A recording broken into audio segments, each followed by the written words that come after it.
Hey guys, it's Steven, Gulf Coast Multifamily.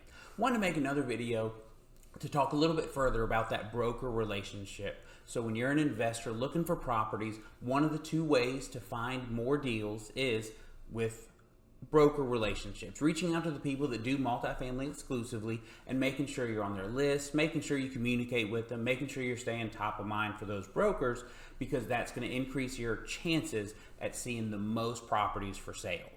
Now, when you're dealing with those brokers, something that I've noticed that I think is the best way to have the most chances at those properties are a couple of things. One is be willing to listen to what the broker has to say on how to do the LOIs, how to do the purchase agreements, and what the process might look like, because the broker by that time has probably spent a pretty good bit of time figuring out what it is the seller is looking for when it comes to terms and closing periods and what letter of intent should look like and all of those things. The broker probably has a pretty good idea about that stuff already.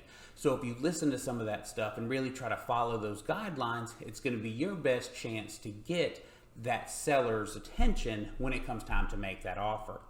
And when you're looking for future opportunities, the better that you're able to deal with that broker and the easier you make that transaction for him, and the better you make that broker look to the seller, the more he's going to want to call you first. When I get a deal brought to me and it's time to reach out to a handful of folks, which is what I usually do when I talk to a seller that's interested in doing something, I've got 10 or 15 people that they're the absolute first ones I call, the first ones I talk to, and have a quicker, better opportunity to see that property.